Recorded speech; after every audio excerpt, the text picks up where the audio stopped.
offerings at this time. And the invocation.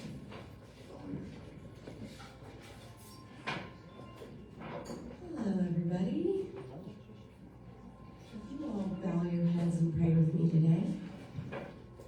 As we gather today, let us reflect on the quiet power of self-awareness. May we have the courage to look inward, recognizing our own perspectives, our strengths, and the biases we may carry. In understanding ourselves, we become better equipped to understand the world and the diverse needs of our community. Let us also commit ourselves to the art of learning how to learn. In a world of constant change, may we remain perpetual students, not just of facts, but of new methods, fresh viewpoints, and the evolving needs of those we serve.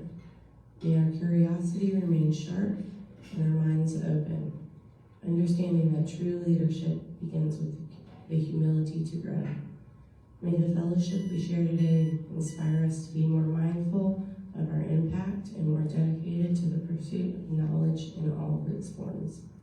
Please bless this food to the nourishment of our bodies and bless the hands that prepared it. In your name I pray. Amen. Thank you, Gracie. Now, Brian Pearson is going to lead us in song.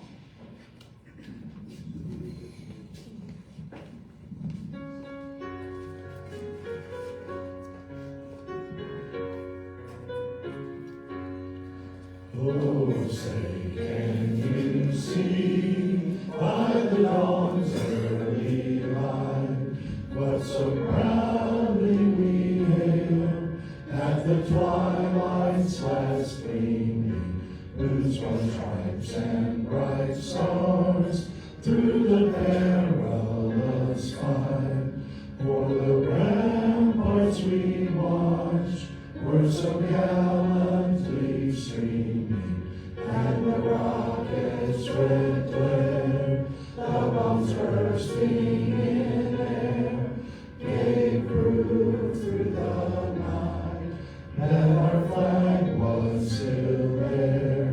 Oh, say does that star-spangled banner yet wave o'er the land of the free and the home of the brave?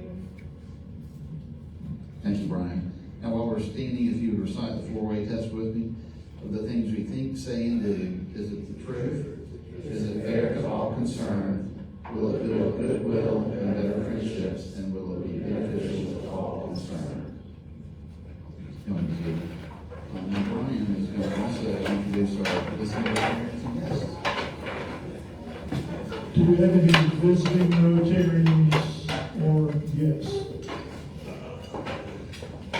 We'll start with the young man, Representative Joe Wilson.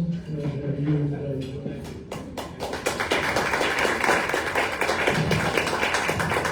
Anyone else? No other visiting Rotarians? Guests? Got one? Okay.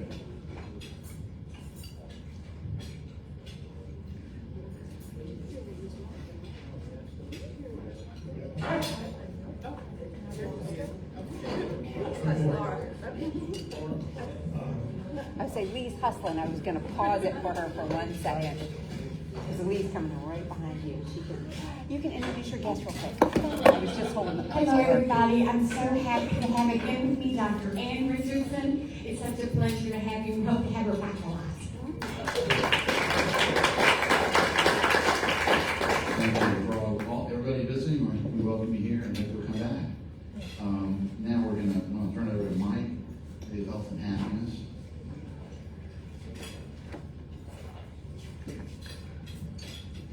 Good afternoon, everybody. I think what a lot of people, if you have a health and happiness, something exciting going on, please get with me for a meeting because I'd love to announce it. I have one today. It's from Lee Lumpkin. It's the new Columbia Classic Ballet is moving. It's moved to a new home, 610 Hardin Street. It was former home of Hiller Hardware. It's in 5 Points. There'll be studios and school food in August. So exciting. And the Blue Buckets. I'm trying to get Sugar to say that. The Blue Buckets, please. Trinity Blue Buckets Alzheimer's Research. We're looking this year alone. Rotary's going to get about $4.5 million in grants. It's 10 major grants total, so there is a cure someday. I want to remind everybody too that 100% of those donations go to where they need to be. It's not a lot of clubs and a lot of organizations. When you donate, there's 10% off the top, there's 15% goes to the budget. 100% of those donations goes to Alzheimer's research, so that's massive. Okay, so be proud of Rotary for what they do there. Quote of the day is, "It always seems impossible until it's done." And that is Nelson Mandela. So it's not impossible. Somebody that would be done and be a cure for Alzheimer's.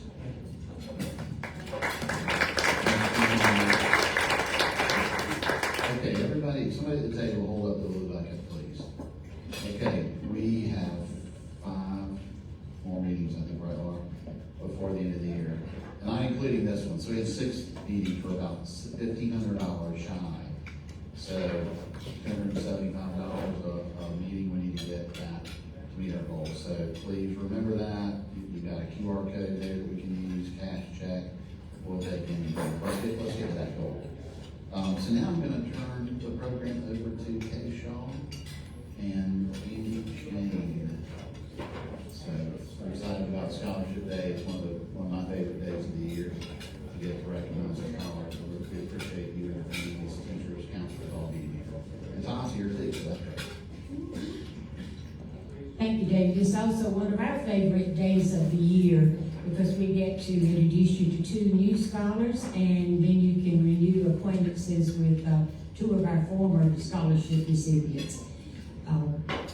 We do this every year with Capital Rotary, and this year was no exception. We enjoy being with the Capital Rotary folks. I don't think we have any of them here today. If you did sneak in, let us know. We want to publicly thank you and recognize you. I would like to introduce you to the Scholarship Committee because Andy and I rely heavily on our scholarship members, Louisa Campbell, Bob Diggle, Walt Collins, Diana Ireland, Jonathan Jeffcoat, Thornton Warren, and who am I forgetting?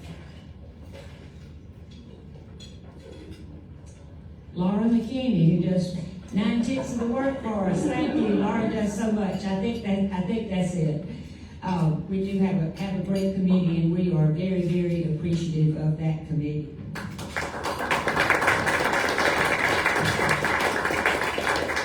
I also want to thank the folks from Richland School District 1, the Shaniqua Coles, and Christy Johnson. Without them, we could not do what we do. They help us so much connecting with the schools and throughout the entire process. So, Andy, would you introduce us to our former recipients?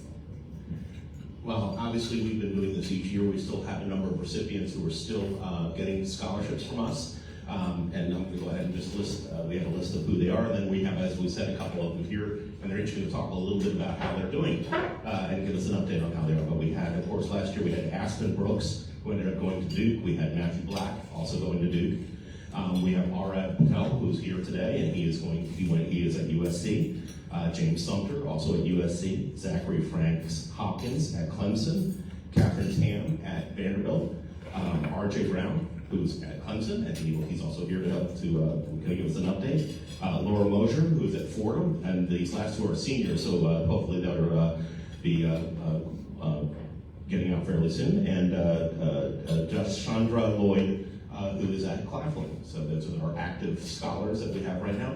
And I'm going to go ahead and walk the microphone over here like I'm a game show host. I'll go ahead and pick RF because he is sitting closer to me, and then we'll do RJ. So why don't you go ahead and just briefly give us an update on how are things going at USC?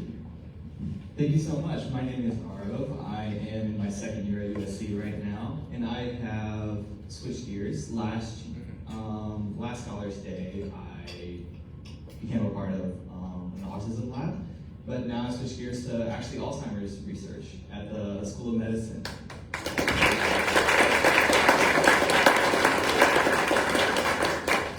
So please support that movement. And also one thing I'm also really proud of is I've become a suicide prevention advocate on campus. So also support that issue. Thank you for all you do. You don't know our blue buckets, the money that we raise goes to Alzheimer's research, so perfect. Hopefully we'll fund some of your work. RJ, tell us a little bit about what's going on in Clemson. Hi everybody, how you guys doing? Good. As you said, my name is RJ Brown. I am a senior at Clemson currently. I was actually supposed to be graduating in August, but I had a few opportunities shoot my way that pushed my graduation date back to December, and now it's going to be pushed back even more into May. No, it's not my grades. All good, but I've been looking to, I originally went to school for architecture, and since being in school, I actually pivoted to going the business and entrepreneurship route. And so I'm a fashion stylist currently, and so I've been just networking and putting myself in spaces that would allow me to be able to embark on that dream. And I'm also getting into real estate as well. And so a few of the opportunities I'm pursuing would cause me to have to still be enrolled in school while taking those things on. And so I'm looking to graduate in May. But as far as how grades are going and everything's looking up. Clemson has been amazing. It's been teaching me so much just about being a better person, being a better business person, and all the things. And that would not have been possible without you guys. So thank you.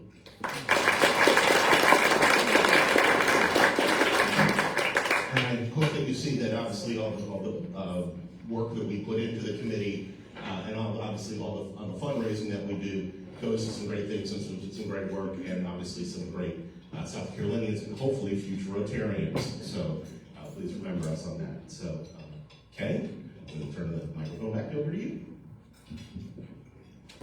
Thank you, and this is an unusual year because our recipients are from Keenan and Dreer, and we have our two former students from Keenan and Dreer. Is that correct? Columbia High, so sorry. Columbia High, I just changed their high schools on. They'll be surprised at the end of the year, but this year we are honoring Dreer and Columbia High, and all of our high schools have been so very supportive and certainly prepare our students so well. Let me tell you just a little bit about the requirements for being a Rotary Scholar. First of all, eligible students must reside in Richland School District 1.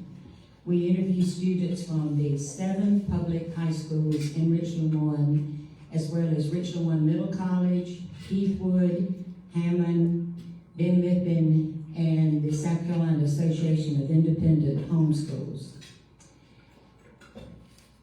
Students who qualify for our scholarship must maintain a B average or higher.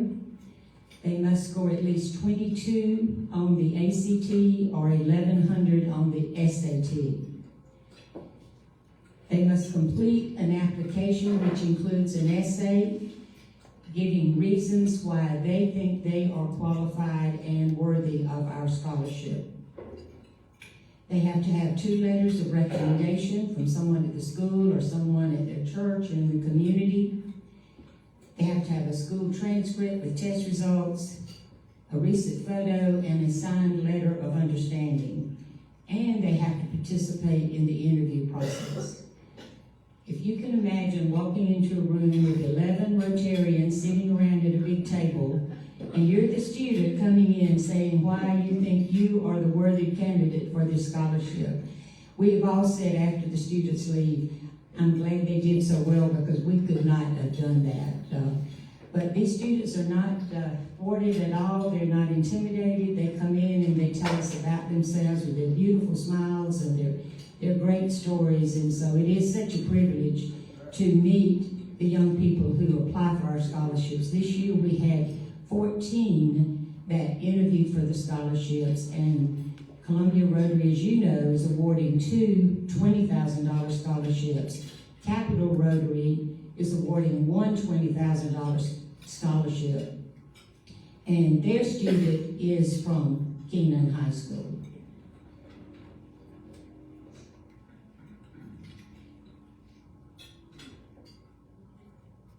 We are now going to let you meet the two young ladies who are recipients of our scholarships. And I'm going to introduce Miss Kathleen Lee.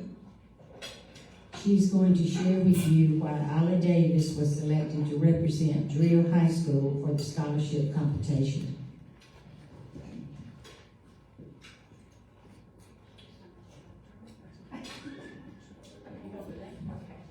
I'm an educator, so I will go into the lectern. It is my absolute honor and privilege to introduce Isla Davis to you today. Isla is a remarkable young woman who I've taught for the last 4 years and hold in the highest esteem. She entered Dreher High School her freshman year, and prior to that, she was homeschooled along with her 8 siblings. Yes. I remember from the very start when I first met Isla, her smile, her talkative nature, and her zest for life. And to really know her, you see and appreciate her deeply reflective nature. You marvel at her level of athleticism and the intense commitment and depth of physical energy she dances with. You appreciate her patience and the genuine kindness that she extends to everyone around her. And you are left breathless by her artistry as a young choreographer. Isla's early dance training began at the Columbia Conservatory of Dance, and then she moved to the Palmetto Conservatory of Dance, where she focused primarily on ballet. But I know her best as a 4-year veteran of the Dreher Dance Program and a principal dancer in our school dance company, DDC. Everything she does in the Dreher Dance Program she has done with razor-sharp dedication, mature commitment, and with the emotional investment of her whole heart. To watch her dance is to feel the music come to life. Isla is a legacy dancer at Dreher. She's made a huge impact on our dance program, not only due to her technical prowessness, but her amazing performance quality and her artistry as a contributing choreographer. This year, she was instrumental in leading the Dreher Marching Band to the 2nd place at the Lower State Marching Band Championships and 4th place at the State Championships. She's danced the principal role of the Nutcracker this year in our fall production of the Nutty Nutcracker, while also serving as a fall semester class assistant and mentor to elementary and middle school students who join our production each fall.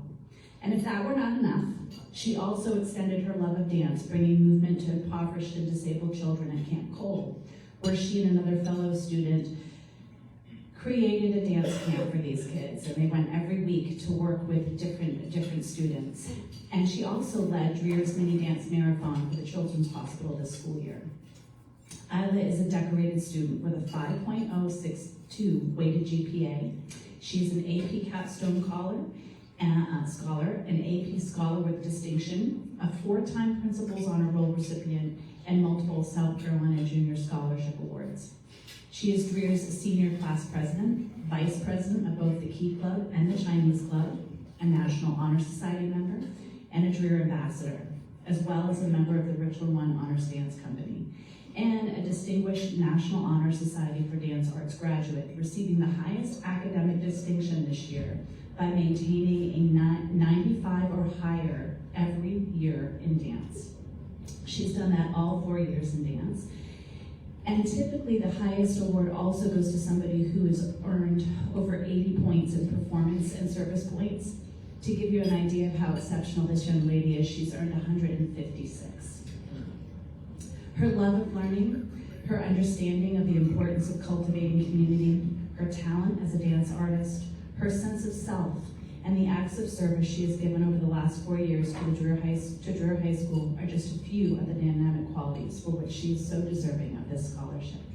On behalf of her as her teacher and mentor, this is a tremendous opportunity. So thank you for all the work that you've done to provide this type of money for students that are so deserving like Isla. Thank you.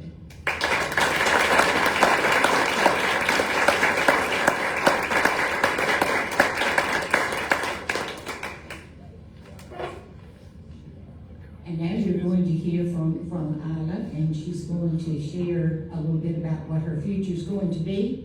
And then we're going to hear from Jordan. Thank you. First of all, thank you, Ms. Lee. Of course, coming out of homeschool and starting high school as someone who's never been at a public school before was extremely scary, but being a part of the Jury Dance Company and having Miss Lee as my mentor and teacher and just a life advisor basically made that transition so much easier for me. I'll be attending the University of South Carolina next year, majoring in psychology and minoring in dance, which was Miss Lee's idea, of course. And I'm just so grateful for all of you, Ms. Shaw and Mr. Kirkley, Ms. Lee, and everyone that has made this opportunity possible for me. Thank you.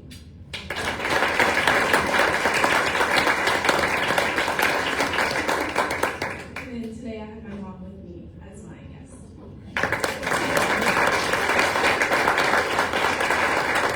Thank you so very much. And then from Columbia High School, we have Miss Jukes. Yeah, I'm sorry.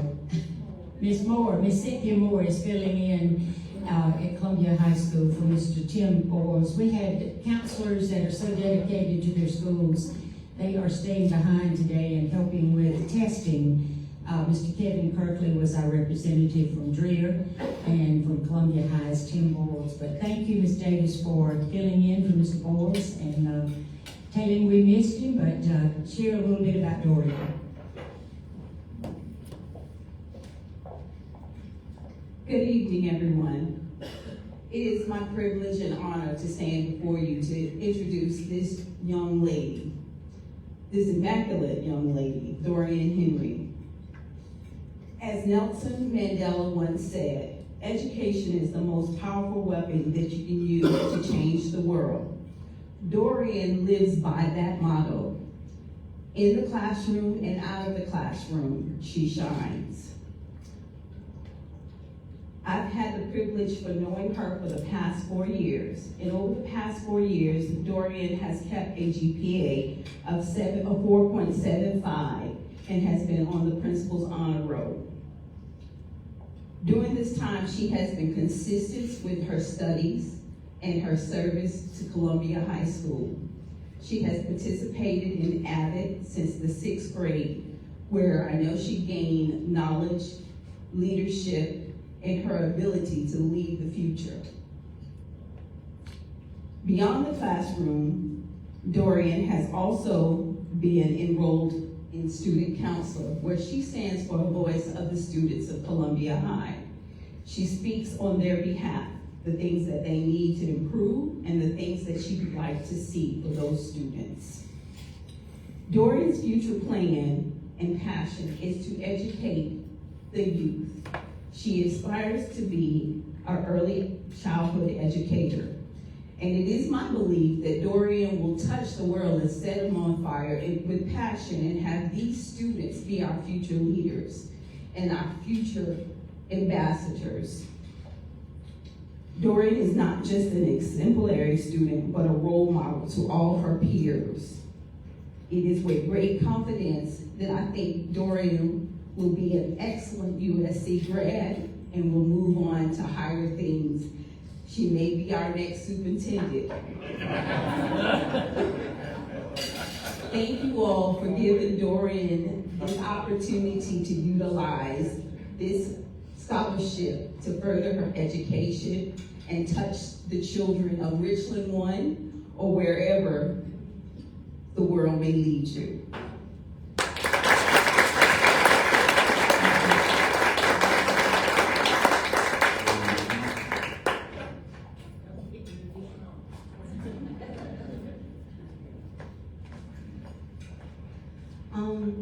First things first, I would like to express the utmost gratitude for being granted this opportunity. All my life, I've been an honor student. I've always known my potential and I like to push myself to my limit, but just knowing that other people believe in me and are willing to invest in me so that I can pursue my goals and better the world in the way that I know I can, it just means everything. So thank you again. All my life, I knew that I liked helping people and that I wanted to be a teacher, but this year and being placed in this week's class really solidified for me that that's what I wanted to do. Upon having intimate conversation with her, she let me know that all her life she knew that she wanted to be an educator, And she never really doubted that, so that solidified for me that that's what I wanted to do. Like Ms. Moore said, the quote from Nelson Mandela that education is the most powerful weapon that you can use to change the world has always meant something to me, and I truly believe that. I'm very thankful for this opportunity. I'm sorry, I'm getting emotional. Sorry. Okay. We are too. I feel like a lot of the time you don't see people that look like me in spaces like this, so. And the other recipient being a Black woman as well, I'm just really proud of where I've come and how I've gotten here. I'm really thankful for this opportunity. Thank you so much.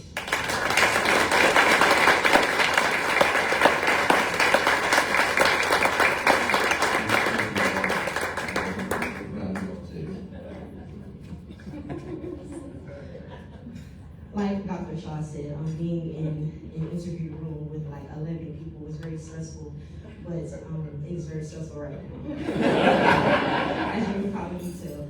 But having a support system, having Ms. Moore, Ms. Luce, and my mother, who I would not be here without, it just means the entire world to know that people believe in me, and I promise to put my absolute best foot forward to make every single person in this room proud.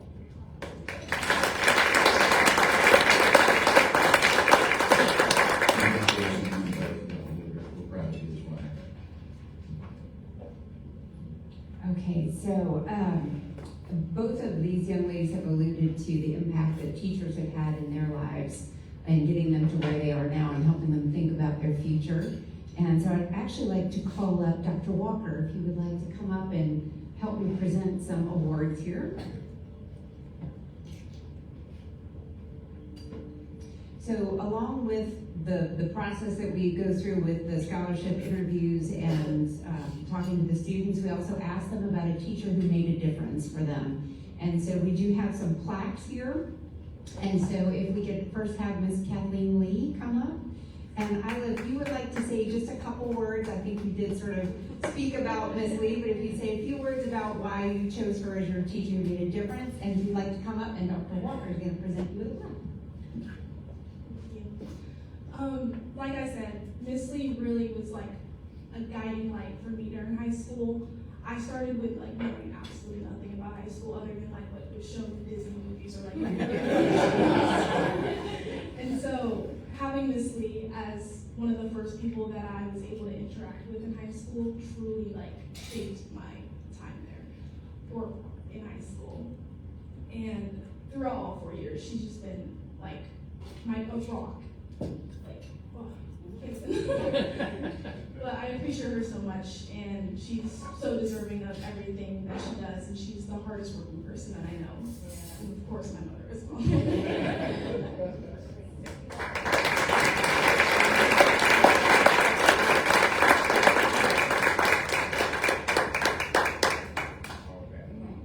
sure we got the photos, opportunity, everything. The young people say it doesn't count if you don't have a picture. Yeah.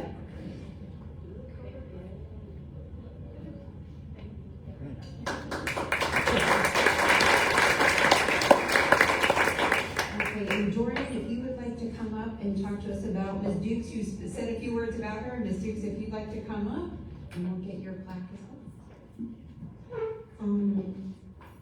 Another part of the reason why I wanted to pursue education is because like being in the classroom when I was younger, I felt like it was mechanical. The teachers, not to discredit them or anything, but I felt like they didn't really have that fire under their butts about education. But Ms. Luke's, when she told me, I asked her, I was like, did you always want to be a teacher? She was like, yeah.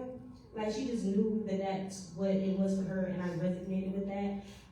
She doesn't judge any student based off of their background or their financial situation. She fully 100% believes that everyone has the same amount of potential if they apply themselves to the situation. And she always encourages everybody to apply themselves. She doesn't just, I've never seen her just give up on somebody. She'll always do her absolute most to help them out. And I want to be Ms. Luke's when I grow up. That's all.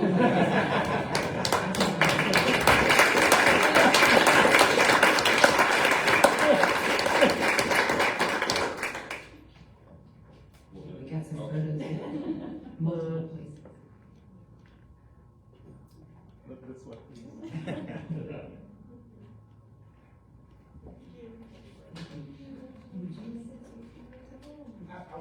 Yeah, I always have some words.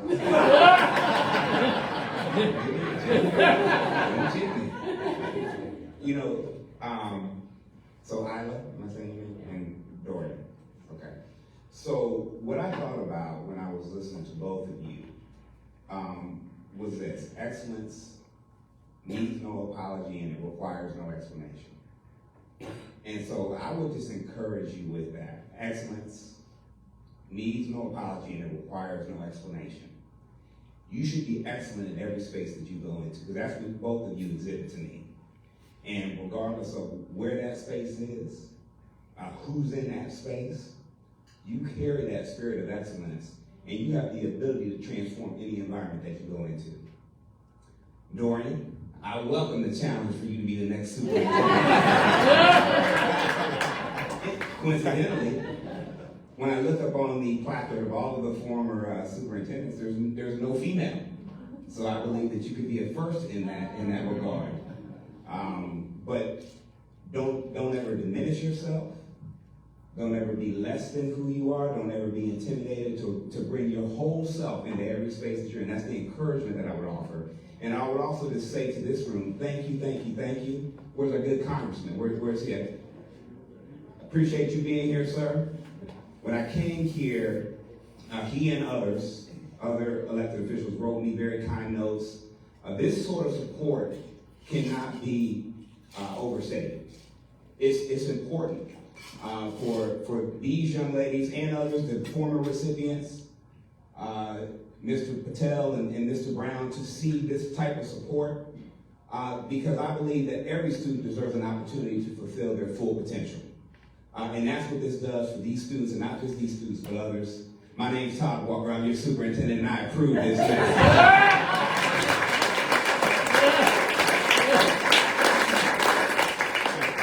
Thank you, Doctor. I mean, that is true. You always give him a microphone. That's great. But actually, Kate, if you don't mind, because we have some time, and not to put just these two ladies on notice, but actually, if all four of you wouldn't mind coming up, maybe we'll take a few questions from the audience, from our Rotarians here. So if you guys wouldn't mind, just all four of you can come up and stand together. The guys maybe, I don't think we did this to you, but Putting them in front of 11 of us was enough.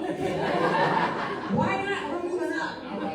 They performed so well. So I think we got, Brian's got the roving microphone. So there's only 50 people in the room now. Right. We just upped your numbers a little bit.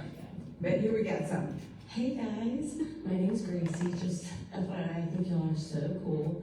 I love your scarf. That's amazing. And thank you for getting into Alzheimer's. It's probably going to affect a lot of us in here. I was also homeschooled.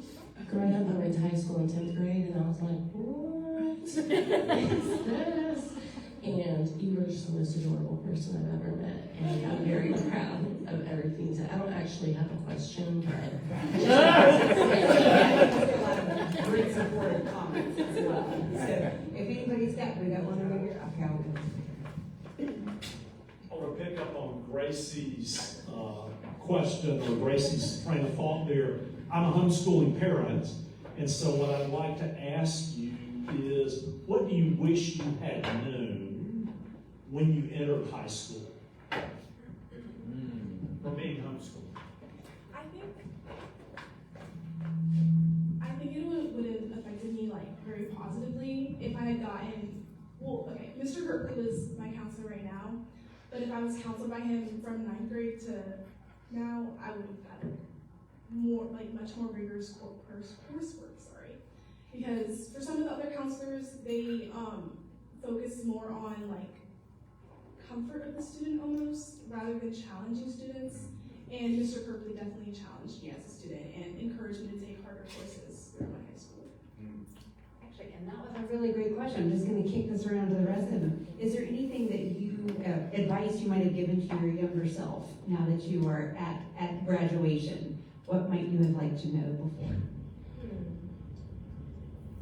I feel like I feel like a misconception from a lot of people is like, your grades in high school don't matter until you get to being an upperclassman, and that your grades in ninth grade don't matter. That was never me. I always applied myself the entire time.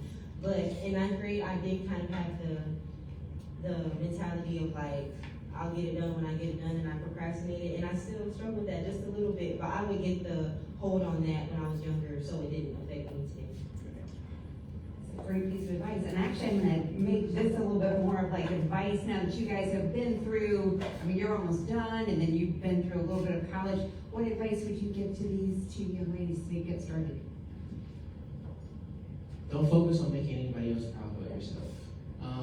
I think that growing up, we are taught to make sure that we are making our parents proud and you know, letting them know that their contributions and their efforts developed you to be, you know, a great person. But in all of that, you have to make sure that you are proud of who you're going to become. So there are going to be a lot of people telling you who you are, telling you where you should go, telling you where you should be, but you need to make sure that no matter what's going on, that you are proud of the path that you're going down, the opportunities that you're taking, and that when you look at yourself in the mirror 20 years from now, you can say, I'm proud of you. I love what I see right there. So make sure that both of you guys pay attention to that and make sure that that is the pinnacle of basically what you tell yourself and what you're making sure you're proud of every day, making sure that those paths are aligning so that, you know, the investment that you're putting into makes you proud of who you are, you know, as years go on.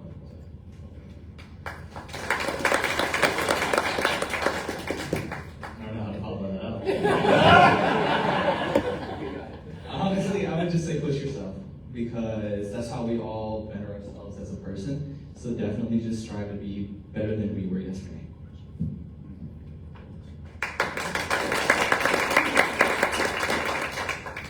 Hi guys, I'm Brian Pearson. I'm an executive advisor and a business strategist, and I'm also a Citadel graduate school student, and I graduated last year from University of South Carolina with another degree. Here's the cool thing about being old: after the age of 60, you get free tuition. But don't wait. Don't wait. So I'm also John Maxwell Executive Director, and John is one of my mentors. He is my business partner. John is the reason that I am where I am. John asked us one question. Dr. Walker, not to take away from anything you said, because excellence is really the floor. It's not the ceiling. Okay, did you hear what I said? Excellence is the floor. So my question to each of you is this: what's going to get you out of the people pile into the 1% to achieve your purpose in life?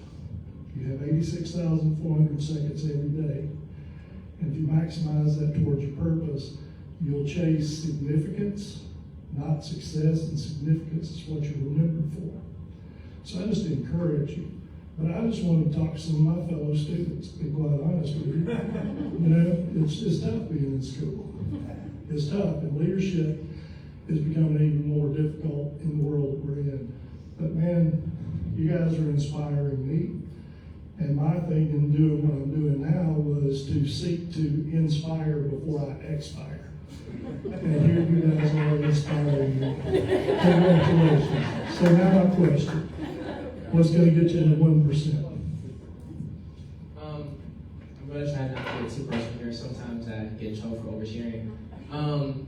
I think focusing on the mind, that has been one thing that I've been trying to overcome.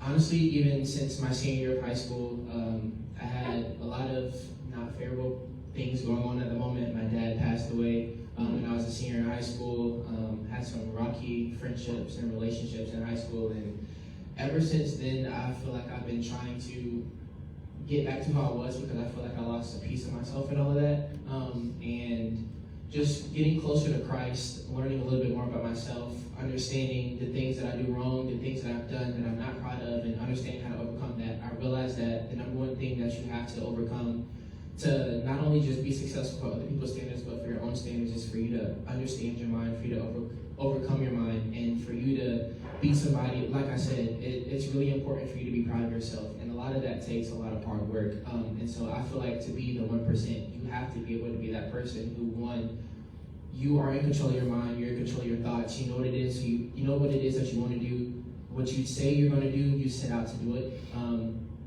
But also you just try to stay a person of integrity at the end of the day. Sometimes the easiest route to take is not the best route to take.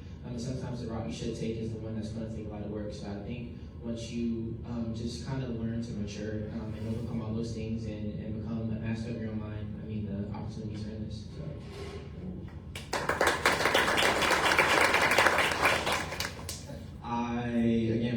I just keep pushing myself. I just want to push myself every day, just become just a minute of a % better than I was yesterday. I think just because the only true competition would ultimately be yourself, just yourself. Don't compare yourself to others.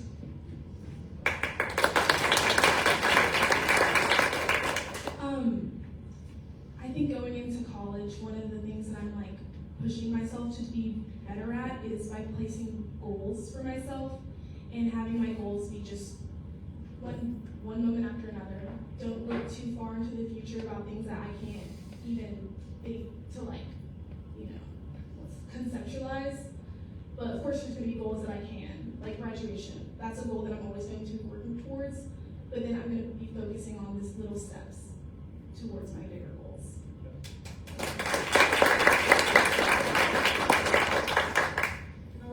I agree with what everybody on the line said, and I feel like once you really get down to the nitty-gritty of it, it's simply just pushing yourself. Do not limit yourself to the expectations of the people around you or the spaces in which you think you fit. If you want to do something, push yourself to do it. Growing up, I always heard you miss 100% of the shots that you don't take, and everybody said that, you just write it off. But once you really think about it, if you don't try, then you're already limiting yourself from the opportunity, period. To be completely honest, when I first heard that you had to do an in-person interview to apply to the scholarship, I was like, because I have bad social anxiety. But my counselor, Mr. Boyles, he pushed me to do it. And once you get out of the expectations of this is what I am, I don't fit in that box, then you can be anything. You can be that top 1%. You can be anything that you push yourself to. It's all about discipline and believing in yourself.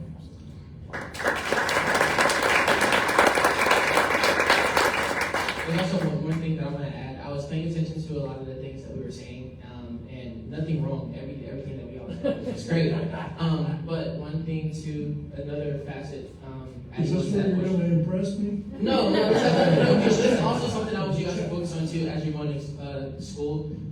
Try not to focus on yourself as much, but also worry about the people who are experiencing you and the opportunities that you're able to create for other people around you too. Because a big part of being success is opening doors for other people and creating environments and spaces for people to feel comfortable around you, to feel like you've benefited them. It's very important in being a leader and being successful. So make sure that, again, not only focus on yourself, don't get me wrong, you do have to make sure that you are fulfilled and that everything that you're doing is great for you to get to where you want to go. But a big part of being a leader is also making sure that you're showing up well for others as well. So you have to try to figure out a way to find that perfect balance, but try to focus on both of those because they're both very important. So, Laura, one last close for you guys. I know we're getting a little time on time. I want to give some other folks some time to talk too. But one thing about your teachers is you're standing on the shoulders of giants. Whether you realize it or not, they work selflessly to lift you up so you can achieve your purpose in life. John tells us that all the time. I'm standing on John Maxwell's shoulders and the people that brought him here. So I just want to encourage you. Nothing is impossible, but it's about your purpose and it's about who you serve. Joe Wilson, I love Joe Wilson. We've been friends for a long time.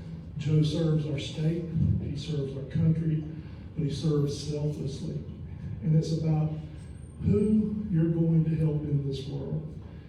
As a leader, leadership is nothing more than influence. Nothing more, nothing less. And how you tell you're a good leader is you look behind you and see if anybody's following you. And if people are following you, then you're serving them well.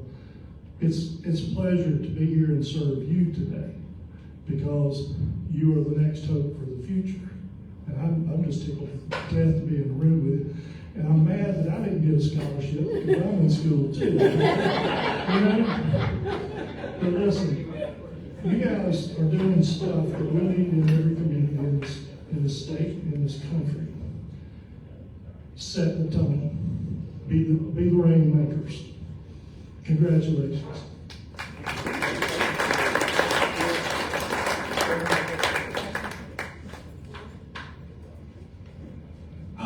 So, I'm going to advance it to the future. We see you guys, we're going to have you guys come to our Rotary meeting, or you're going to be Rotarians here in 10 years. Once again, that's a theme that we'll give you. As the superintendent of education, which we usually invite superintendent. But 10 years from now, when you're out of college, what do you expect to be doing?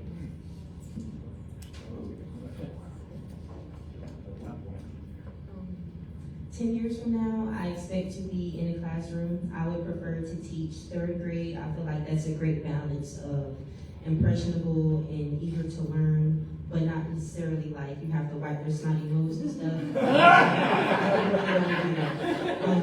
Yeah, I see myself teaching and making a lasting impact on the children of the future and leaving an impression of a lasting impact. 10 years from now, I hope to be employed as an additional organizational psychologist for some type of business. I'm not sure yet. But that's basically HR, in case you don't know what an psychologist is. Don't worry, I didn't know until I looked it up. But yeah, that's my goal. 10 years from now, I pray to be in residency and hopefully working towards becoming an attending physician. Not to be pretentious. I expect to be very accomplished in real estate. I actually have a few conventions that I want to start that I'm hoping that will be running and successful by then. I hope to be, at that point, a father of two. That's a very big goal in my life right now. And I hope to be doing something big in the fashion industry. I don't know what that will look like or what that necessarily will be, but I hope to be doing something very big in a leadership position there. And then also want to have my own farm. So I want to make all that stuff successful. Do we have time for one last question? Okay, I'll throw another one. RJ and RF, you guys have made adjustments while you're in college. RJ, with your major or with your concentration. What is your advice to obviously our newest recipients, but also just to anyone who's about to enter college, with the idea of being that I want to do this, but maybe something else piques your interest? Pivot. Let that be a word. Honestly, just write down on your mirror and just like look at it every morning. You have to be okay to pivot. If you stay stuck, we're young, so we really don't know everything that's out there right now, and so the possibilities that we have in our mind is so limited. The more things you learn, new ideas will start flowing into your mind, and I don't want you to feel bad about yourself for wanting to move from something that you said you want to do then. So always be willing to pivot, and as long as you're willing to pivot, like life will work. Like life is going to happen. Life is going to life, and so you can either allow life to happen to you, or you can either allow life to happen to you, or you can move with life. So I would just say pivot. Be okay with pivoting. That's the biggest thing that I would say. I would say going as a blank slate, because college is really a time where you discover like who you really are and what you really want to do. So because again we're really young, so we're super impressionable. So just going as a blank slate and really finding out what you really want to do is probably the best thing.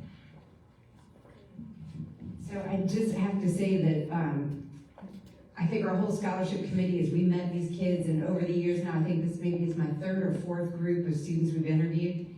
We walk out of that room and you just feel so excited, so confident that great things are coming and great things are going to happen. And I think we have such an amazing example right here. And I would just say too, we actually don't even have it up here, but our Rotary motto is service above self. And I think that's also something that you heard today and you see amongst this group, and that we hope you carry forward with you. I was just going to ask, actually, Joe, if you wouldn't mind coming up, and Dr. Walker, if you wouldn't mind coming up, we'll get one picture with the four of them, with the two of you.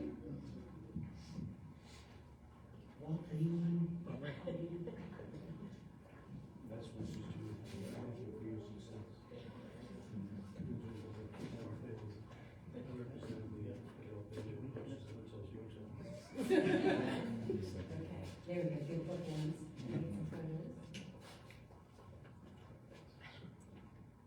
Good looking group. Right here.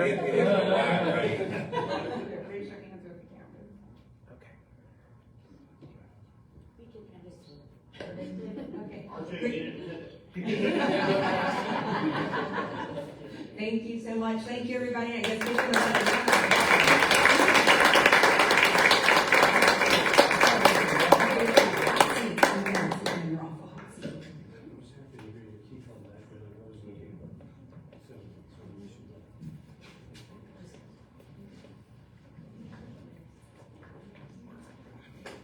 Thank you so much, students. You make us proud every single day. And again, thank you to the scholarship committee for all that you have done and the hours that you have put in. We would like for our 4 students and our 2 teachers who made a difference to come up to the front of the room, and please take a couple moments and come up and shake their hand and speak to them. And again, thank you for allowing us to have the entire program today. We really appreciate it.